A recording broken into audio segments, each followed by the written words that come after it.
Give me a second. Everyone smile. Okay. Good morning, everyone. I'm so happy you were able to come and be here in person today, and I'm even happier that my classmates and I made it here in the first place. I grew up wanting to be a doctor. When I was about 5 years old, I would carry around a first aid kit that I made myself because I thought that's what doctors do. It had Hello Kitty Band-Aids, Scotch tape, a sewing kit I didn't know how to use, and lollipops, because what good doctor doesn't have those? As naive and innocent as it might sound, you could argue that was the start of a long journey that brought me to this moment, right here, right now. And if you asked any of my fellow soon-to-be doctors about the road they took to get to this stage today, none of our stories would be the same.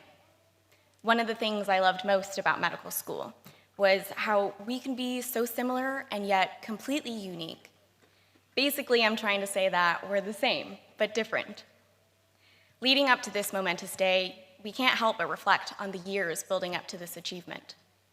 If I asked you to close your eyes and think of all the life experiences that brought you here, from childhood to now, I'm sure you could imagine the sights, sounds, and smells of those memories. So years from now, when I look back on medical school, I imagine I'll have some distinct memories that will bring me right back to this period in my life. I invite you to join me on a walk down memory lane so I can see what I learned from each year, and we can see how our experience might have been the same, but different. Thinking back on first year, I hear never-ending small talk and introductions of where we were from, what we did prior to medical school, and maybe if we knew what specialty we were interested in. As annoying and tedious as this was, it opened my eyes to just how diverse and amazing my fellow classmates and future colleagues are. I remember the pungent smell of the anatomy lab where we spent what felt like a majority of first year.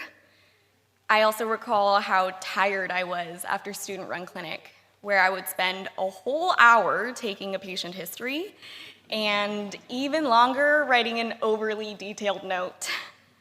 I would go home exhausted with my brain fried after seeing a whopping 2, maybe 3 patients.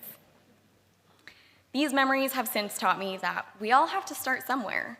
Somewhere along the way, we took on the notorious label of being pre-med and then became medical students, and 4 years later, those first-year medical students are moments away from becoming doctors. As we move on to residency, the cycle starts over. And even though I'm not thrilled about having to tell my new co-interns where I'm from or where I went to medical school over and over, I'll remember that 4 years ago, the strangers that I introduced myself to became my friends and extended family. And I'm sure the same will happen again in this next chapter of our lives. During second year, if I'm being honest, I don't remember much. Maybe that's because second year to me was a lot like first year, just on surer footing. But it's probably because what happened towards the end of second year eclipsed everything that came before it. When I think back on second year, all I hear is deafening silence. The silence of hours of studying alone for step 1 during our dedicated study period. And that silence only grows louder as I recall the world joining us in isolation because of the pandemic. Even though I don't have as many distinct memories from second year, I still managed to learn valuable lessons. For example, it's far more worth my time and money to just go out and buy bread than to try to make it myself, sourdough or otherwise. It taught me that I'm not a fan of having to work or study through unprecedented times, and that I should just cross my fingers for long stretches of average times in the future. On a more serious note, the end of second year showed me compassion and resilience like I'd never seen before. Alongside the stress and fear that were inevitable at the time, I felt incredibly proud and inspired to be joining the healthcare workforce, and I could not have been more excited to do it alongside my classmates. From the start of third year, I remember the nerves and excitement, the adrenaline rush of running to my first code in the hospital or of delivering my first baby.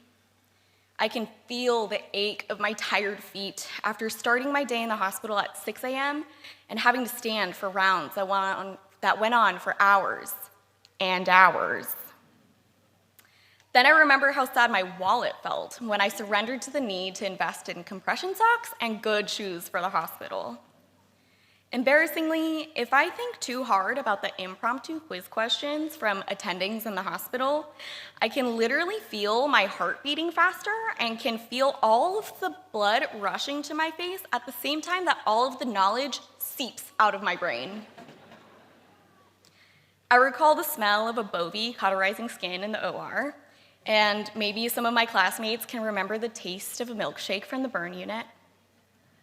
I distinctly remember an attending looking me in the eye and starting a sentence with, "Back in my day." Far less important was whatever followed that phrase because I don't remember it. But what that attending in all of third year showed me was that time keeps ticking and the world keeps spinning, no matter what. So while the days are sometimes unbearably long, the years go by fast, and we survived third year to make it here. And just as I'm sure we'll survive whatever else comes our way. And if I'm lucky, maybe 20 years from now, I'll find myself looking at a medical student and telling them about how I was trained back in my day. Now this past year, our fourth, final, and my favorite year of medical school happened so quickly and recently, I'm not even sure I can count them as memories yet. Big things happened in fourth year, with people changing specialties and finding out where we'll be headed for the next chunk of our lives. I'm not quite ready to look back on fourth year as a fond memory, and we'll just continue to savor these last moments as a class together. Keep in mind, these are only memories related to medical school, and I don't want to forget about the core memories made outside of the hospital. Some of us picked up new hobbies, traveled to new places, became pet owners or plant owners. Some of you got engaged, married, or even had children. And if you were really showing off, you did all of the above during your time in medical school. I'd like to thank all of the faculty, staff, friends, and family here today for your love and support, because it's all of you who have made this journey not only possible, but worthwhile. Of course, I'd like to thank the graduating class of 2022 for all of these memories and more that I'll cherish moving forward. There's no other group of people that I would rather have spent the last 4 years with. The love and pride that I have for each of you is, of course, the same, but different. Lastly, I'd like to share a little poem reflecting on my time in medical school. Bear with me for a little bit, as it's meant to be read first forwards, then backwards. Here at UC Davis, these were the worst 4 years. Nobody can convince me that this career is my calling. What foolishness is that? What if I made a mistake? What if I don't belong here? I asked myself all the time. I give it everything I've got, but no matter what, there aren't enough hours in the day. And yet I wake up and come back for more, and I go to sleep exhausted. Boy, I wish it was easy, a piece of cake. And I won't lie and say I came out a better person, learner, provider. My patients helped me as much as I helped them. You wouldn't believe me if I told you these were the best 4 years I could have asked for. These were the best 4 years I could have asked for. You wouldn't believe me if I told you my patients helped me as much as I helped them. I came out a better person, learner, provider. And I won't lie and say it was easy, a piece of cake. Boy, I wish. And I go to sleep exhausted, and yet I wake up and come back for more. There aren't enough hours in the day, but no matter what, I give it everything I've got. I ask myself all the time, what if I made a mistake? What if I don't belong here? What foolishness is that? This career is my calling. Nobody can convince me that these were the worst 4 years here at UC Davis. Thank you, and congratulations to the class of 2022. We did it!